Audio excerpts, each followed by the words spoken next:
प्यारे अजीजों, जय मसीह की।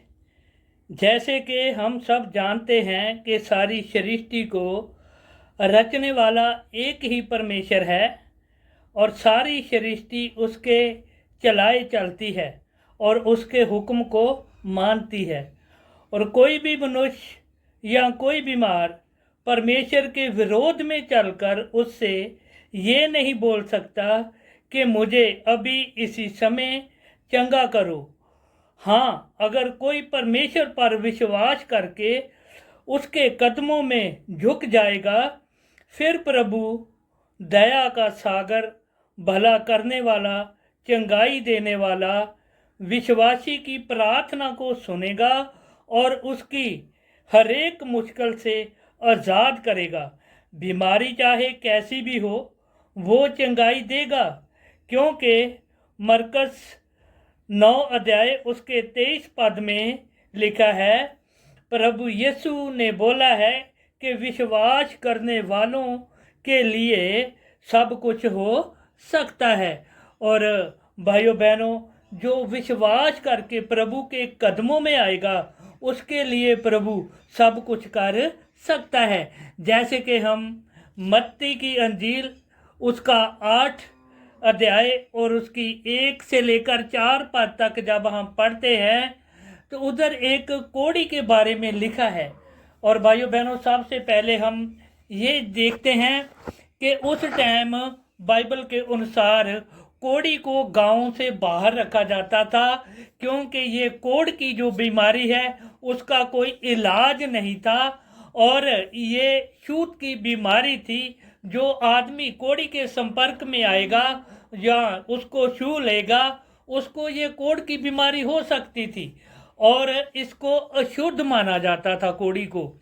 और कोई भी अशुद्ध को हाथ नहीं लगाना चाहता था। उसके परिवार वाले और गांव वाले, समाज वाले, कोई भी उसके पास नहीं जाता था। और जब उसको खाना भी देते थे तो निश्चित जगह पर खाना रख दिया जाता था और कोढ़ी से दूर चले जाते थे लोग। भाइयों बहनों, उस कोढ़ी का एक विश्वास था कि मेरी बीमारी को इस दुनिया में और कोई चंगा नहीं कर सकता है, मुझको इस बीमारी से कोई शुद्ध नहीं कर सकता है, सिर्फ प्रभु यीशु मसीह ही मुझे चंगा करने वाला प्रभु है, वो ही मुझे चंगा करेगा।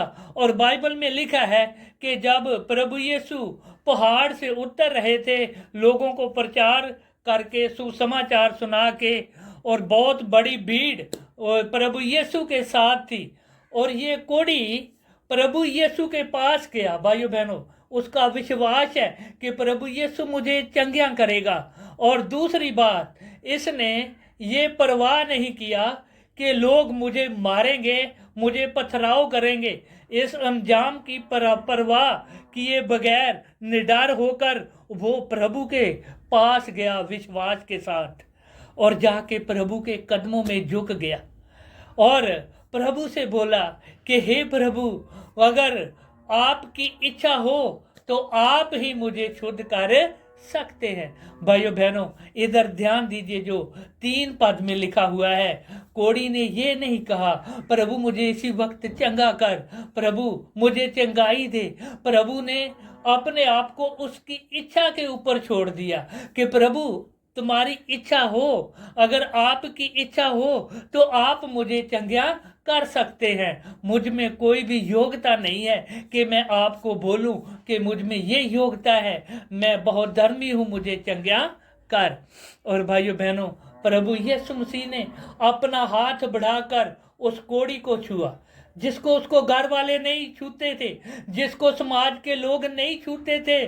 प्रभु यीशु मसीह ने उस पर अपना हाथ रखा और बोला कि मैं चाहता हूं तू शुद्ध हो जा। और बाइबल में लिखा है कि वो उसी टाइम शुद्ध हो गया और उसकी कोढ़ की जो बीमारी थी जाती रही। भाइयों बहनों, ऐसे हम चंगाई पा सकते हैं प्रभु यीशु मसीह से। ये पाप जो है वो भी एक कोड़ की तरह है। हो सकता है कोई बहन भाई इतना पाप की दलदल में फंस गया है कि लोग उसको नफरत करते हैं, उसके घर वाले उसको नफरत करते हैं, उसके पाप की वजह से घर वालों ने उसे निकाल दिया हो सकता है कि वो भाई सुसाइड करने की नौबत पर पहुंच चुका हो। ये मेरा मैसेज उन भाइयों के लिए है, उन बहनों के लिए है जो पाप में फंस चुके हैं। अगर आप उस पाप की बीमारी से आज़ाद होना चाहते हैं तो इस कोड़ी से सीखिए, विश्वास करके हर बंधन को तोड़कर, जात पात के बंधन को, अमीरी गरीबी के बंधन को तोड़कर प्रभु के कदमों में आइए और प्रार्थना करिए, प्रभु आप चाहें तो मुझे शुद्ध कर सकते हैं जैसे कोड़ी को प्रभु ने शुद्ध किया। और मैं आस करता हूं जब आप विश्वास से आएंगे तो प्रभु आपको हर पाप से अपने लहू के द्वारा शुद्ध करेगा और आप चंगे भले हो जाएंगे और प्रभु आपको एक नया जीवन देगा। इस मैसेज के द्वारा प्रभु आपको बहुत आशीष दे। आमीन। सबको जय मसीह की।